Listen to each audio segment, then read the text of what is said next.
hike to Fort Bowie, a mile and a half down this trail. It goes right down this valley here, right up towards that mountain. I don't see a fort in there. I'm not totally sure what we're going to find when we get in there. We'll see. That's today's adventure.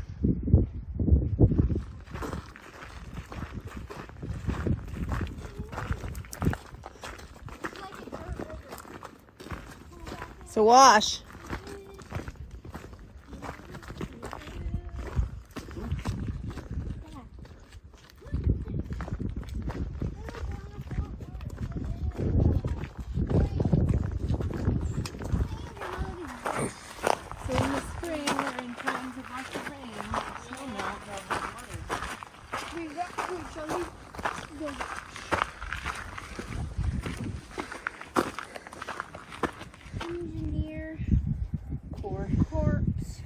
Silent. Core.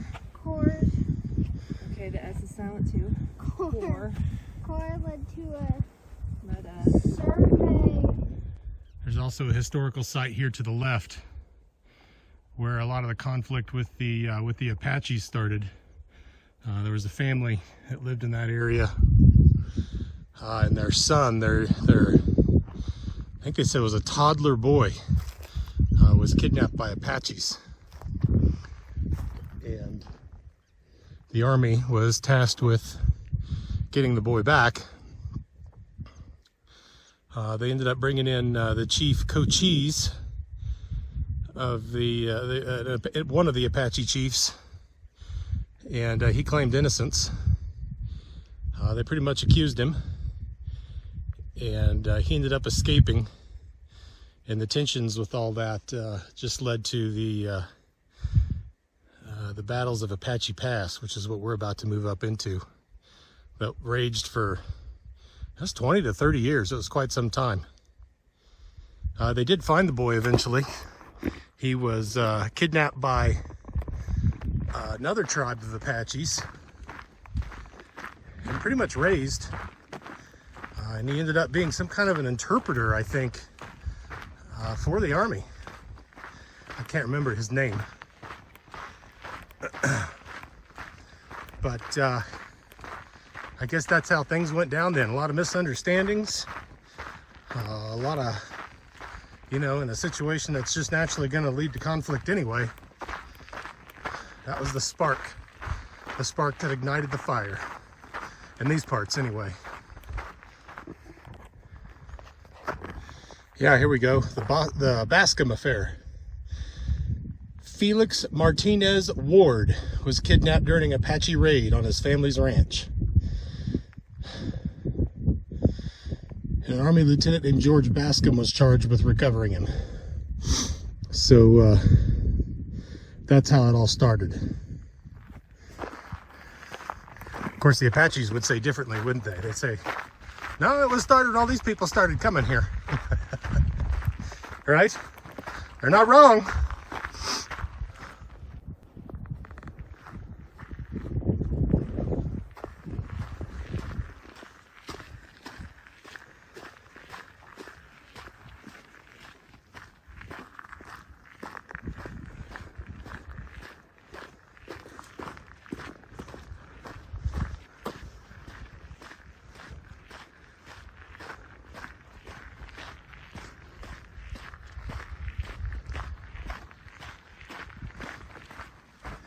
Of course, there's another little part to the story about the conflicts in this area.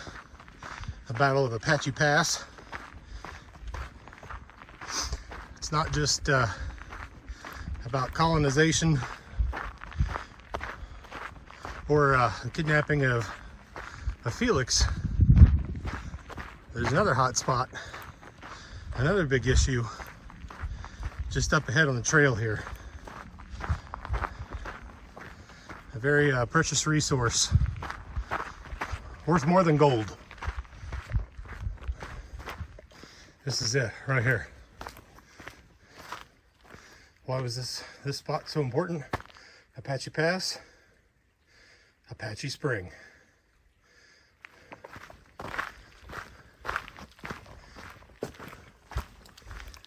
This little spring right here.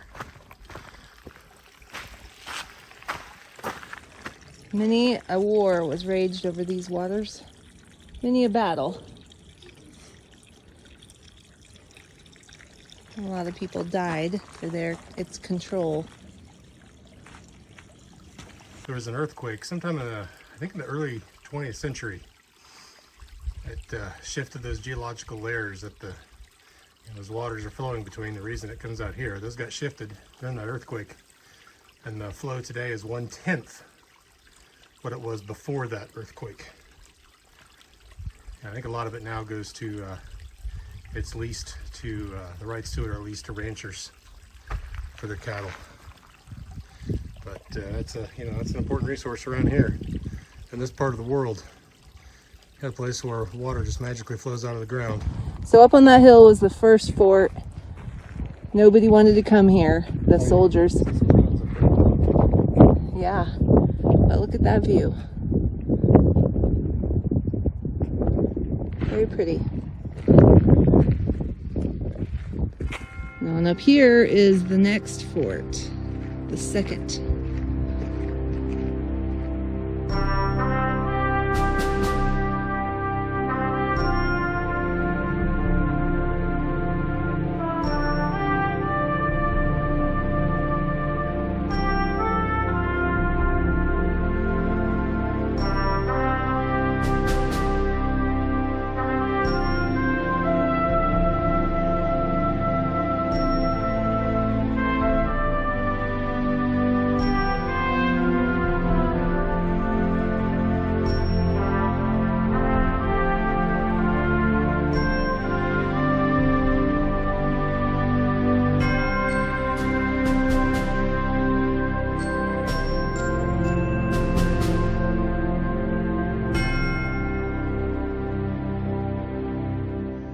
This was the location of the building for the signal corps.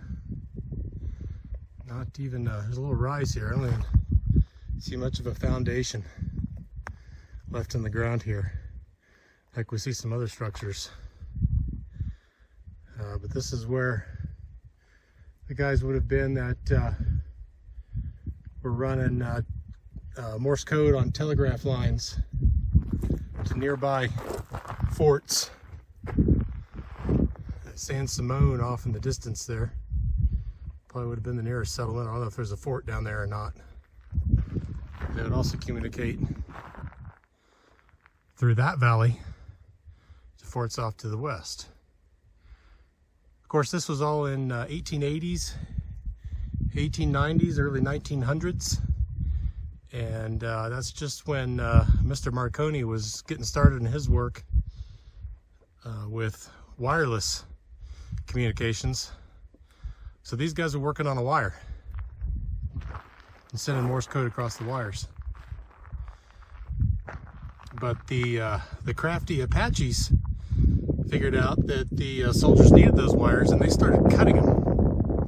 And they would cut those communications between the forts. So what the U.S. did to retaliate was to use heliographs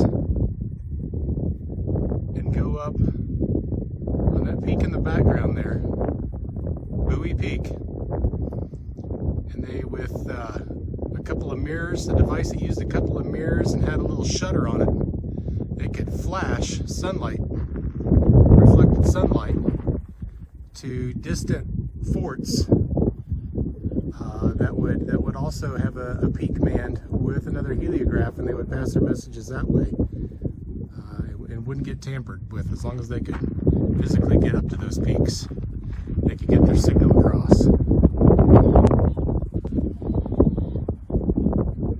So this is pronounced Fort Bowie. And this Indian War started down along the trail where the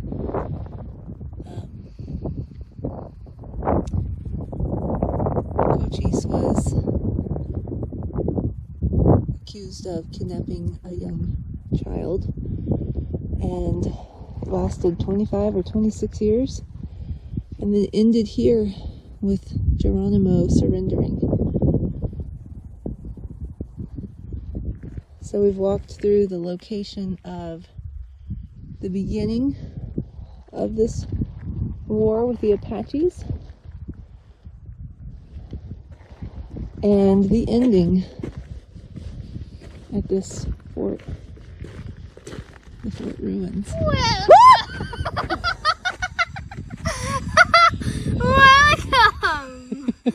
You little poop!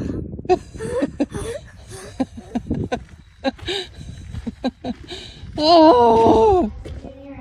I pledge to explore our national parks, I pledge to explore our national parks, protect those important places, protect those important places, and help preserve our parks and help preserve our parks for future generations. for future generations. So what does that mean at the very end, for future generations? It means for other people to come. Absolutely. For your grandchildren to be able to come here and you can say, it's been here when I was a child, and now I'm showing it to you because we want to preserve it.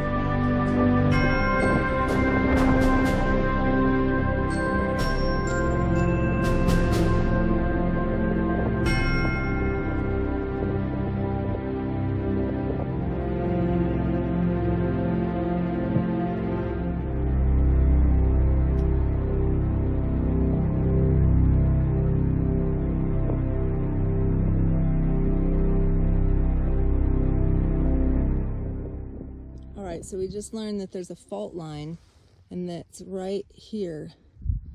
So the gray rock is a different kind of rock and allows different plants to grow in it.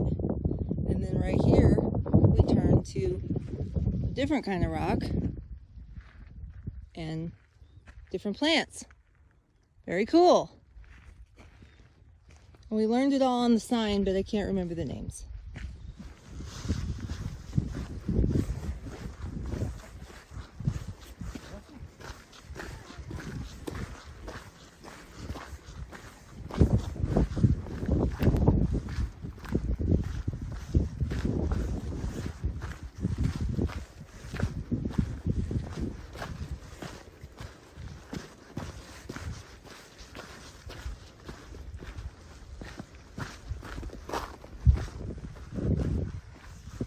Harvey looks lonely over there.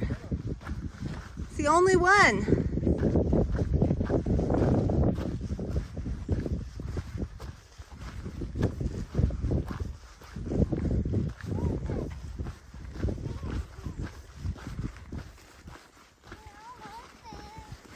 Ooh, are you okay?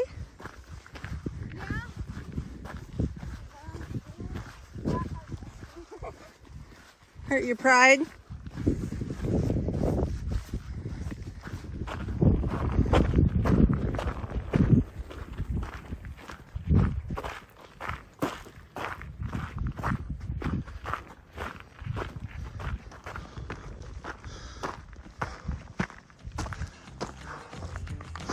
All right.